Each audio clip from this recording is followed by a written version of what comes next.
Қараңғы қазақ көгіне өрмелеп шығып күн болан, қараңғылықтың көгіне күн болмағанда кім болан?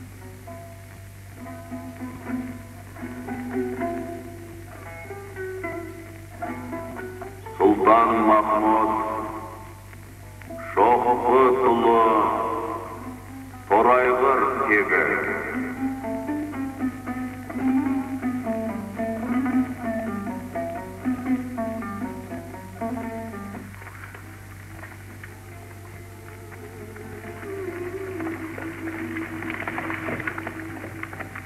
Қараңғы қазақ көгіне өрмелеп шығып күн болан, қараңғылықтың көгіне күн болмағанда кім болан? Қараңғы тұман түнеді қара қазақ баласы, ай мен күн хам жұлдыз жоқ, жым-жырт сахара даласы. Дау мен жанжал партия болған еді арасы, жасытып еді бұларды қараңғы түннің қарасы.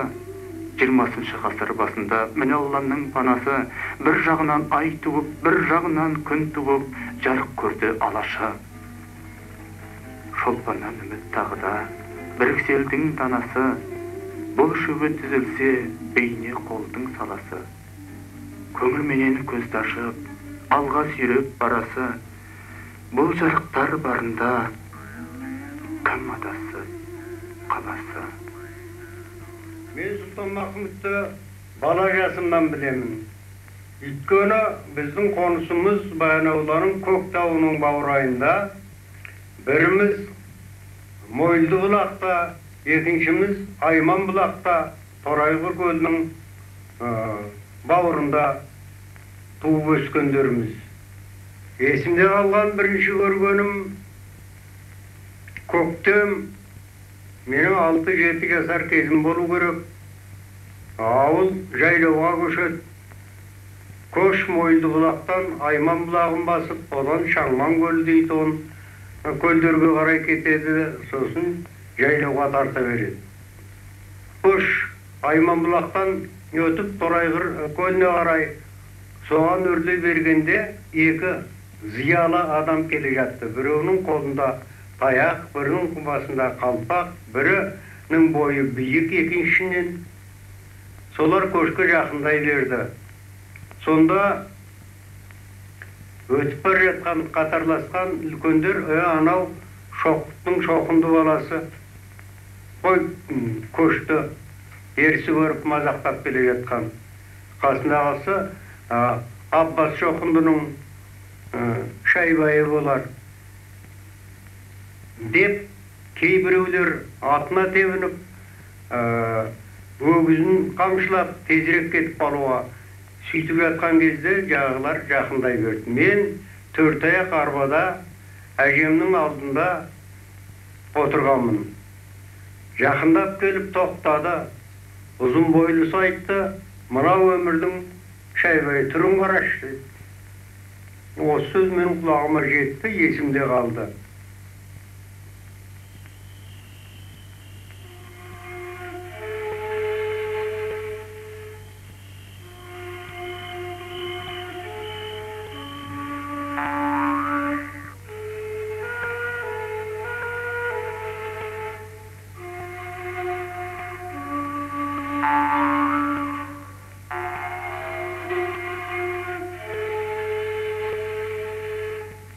Мен балаң, жарық күнде сәуле қуған, алуға күнді барып, елді буған. Жұлдыз болып көрмеймін елдің бетін, болмасам, туған айдай балқып туған.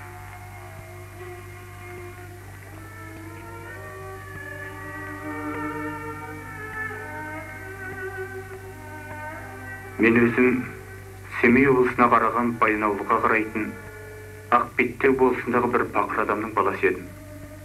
Биыл өзіміздің болыстың бас адамдар Ғаббас, Садық, Ілияс Қажы, Шоң балалары 90 теңге жинап Тройска қаласына оқуға жіберді.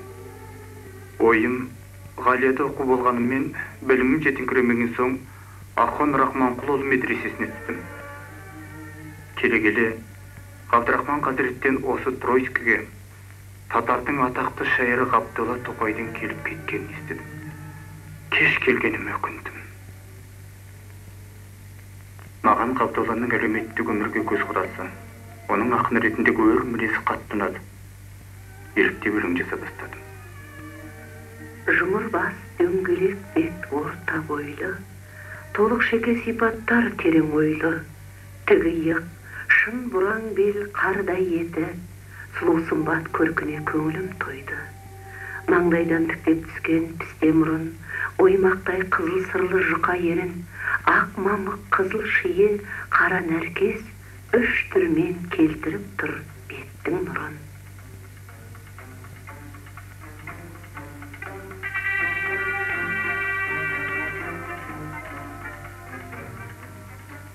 Қолыңнан келсе, қара шекпенді мадақтайтын мақала жаз. Соңыма жандар береді işte.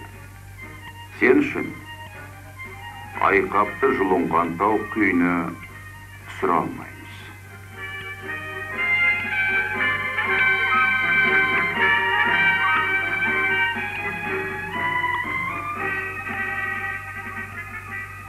Бұл кезде ел теңдігін жырлау етек ала бастаған мезгіл болатын. Мен де Қамар сұлуды жазып бітіргем. Айқап қабылдама. Редакциядағылар мені қырнала бастады. Заман атты газет шығарам ба деп жүрем, бәрі жел күшті. Бұларға жаудыңды өмір сүрген болмас дедім де, Баянауылға елге тарттым. Сұлтанмахмұт Торайғыровтың шығармалары ақын өлгеннің екіншіден кейін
Елге оралған соң, біраз уақыт алыста қалған махаббат мұңын шерткендей, дел сал қалыпта жүрдім.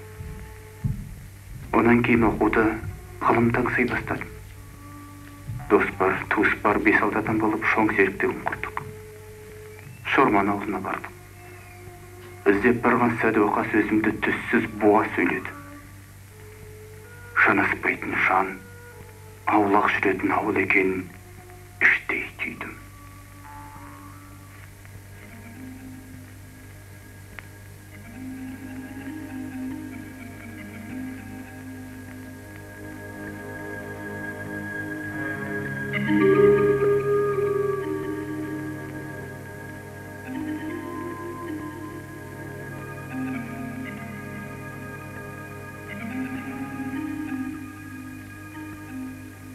Бір үйде жиылды екен қазына мал, көрсетті бәрімізге ақсақал шал.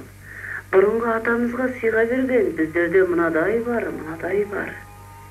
Дедім мен, құтты болсын шекпеніңіз, арқаға қандай егін еккеніңіз. Жусақта денемізден кетер емес, сондағы тұқым шашып сепкеніңіз.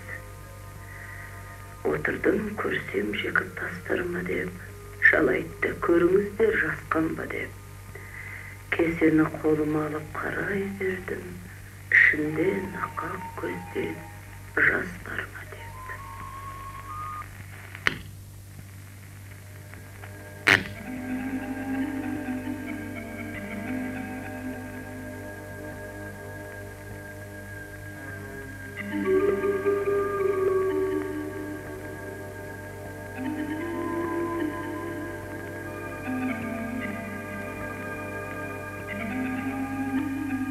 мынау тұрған Шыңғыстай мектебі біріншісі 1907 салыныпты дағы, екіншісі 1915 салынып бітіпті. Семейден уез бастықтары келіп, Қаратай болысы Әбдікерімге мектеп салдырасың ба, не салдырасың ба дегенде, халыққа білім беретұғын мектеп салдырамыз деп, соны аяқтап шығыпты. Мектептің алғашқы аты Двухгоричный, русский, кыргызский, Есполинский мектеп деп жазылған екен архивте. Олай дейтіні, Ережептің арғы әкесі Еспол деген адам екен, соның атына қойылса керек. Екіншісі 1915 жылы бітіргеннен кейін жақсы оқытушылар іздеп, Семейден аты шыққан ақын Сұлтанмахмұт Торайғырыпты шақыртып алдырыпты. Сұлтанмахмұт бір жылдай осы мектепте әдебиеттен сабақ беріпті. Сұлтанмахмұт туралы осы жердің шежіресі Қанапия өз сөзінде сол кезде жастар арасына бәрінен де Күнсұлу деген Сұлтанмахмұттың әні тарап еді. Оның соңғы сөздері есінде қалыпты деп, көгерей шарғын жер сұлу, қызарып батқан күн сұлу, бәрінен де сен сұлу деп айтып отырушы еді. Осы мектепке 60-шы жылдары мектептің 60 жылдығында Сұлтанмахмұттың аты берілді. Сұлтанмахмұт туралы осы мектепте арнаулы музей бар. Шормановтардың құрылғысын қайда барсам да алдымнан шыға берді. Содан Алтай еліне қарай ауысуға тура келді. Алтай жақта жүргенде қазақ газетінде Маманов деген кісінің қазақ романы бәйге жариялағанын оқыдым. 2 ай тапшылмай отырып, Әжібай болсын. Кейіннен кім жазық деп атаған Паймамды Орынборға жібердім. Қазақ газетіне жетті ме, жетпеді ме, әйтеуір түгелі жоғалып кетті.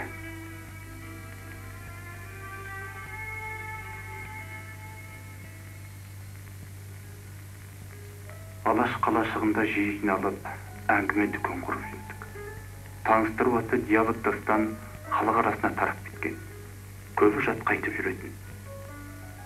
Семейдегі рухани жетекшім өзімнен 3-4 жас үлкен Жүсіпбек Аймауытов болды. Алаш азаматтарын халық, ұлт, ел бірлігі жайлы әңгімелері сан келеді.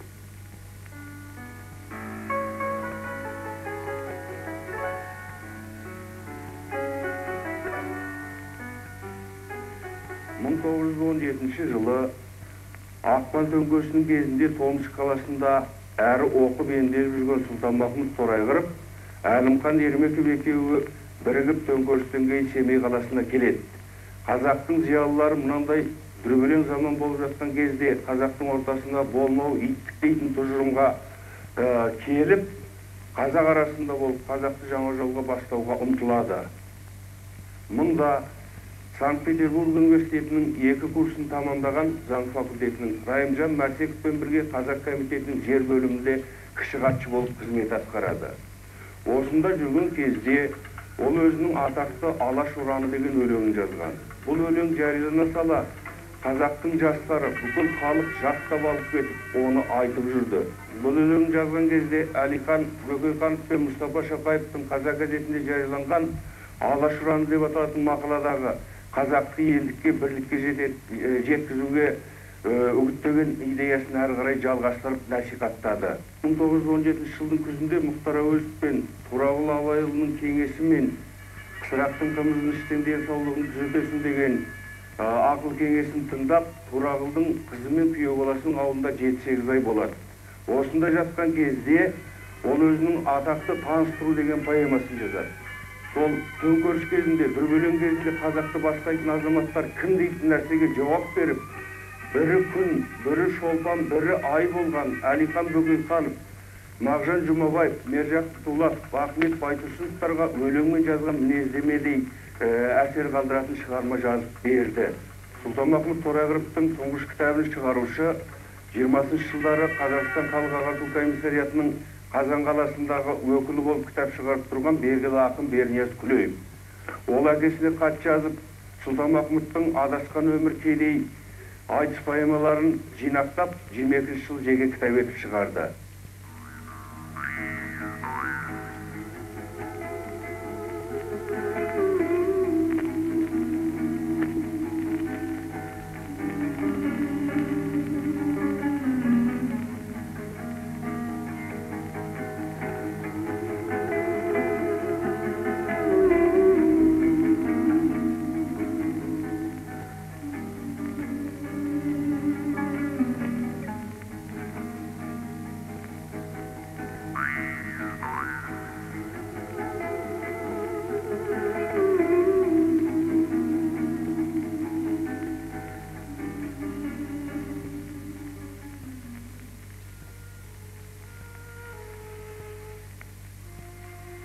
Ай, менің айым кешігіп туып келе ме? Қалай? Қамар сұлу. Қамар дегеніміз де ай ғой. Сонда ай сұлу болғаны ма шығарманың аты? Мәшһүр Жүсіп ағамыз Қамар сұлуды оқып хат жазыпты. Қобыланды батыр тұқымынан шыққан балуан Қажымхан болса, Торайғыр тұқымынан шыққан ақын сенсің депті. Рахмет, Мәшһүр Жүсіп аға.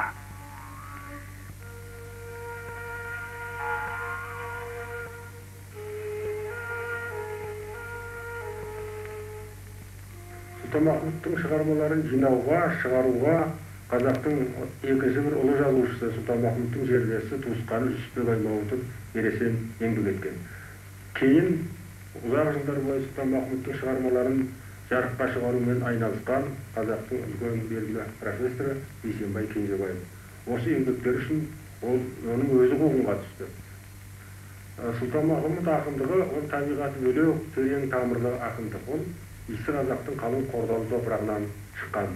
Оның бесігі қазақтың ескі шежіресі, ескі ән, ескі өлең, ескі сөз. Өзінің аз ғұмырында Сұлтанмахмұт таланты қазақ әдебиетінің тарихынан өшпейтін ұлы шығармалар тудырды.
Қараңғы қазақ көбіне өрмелеп шығып күн болады.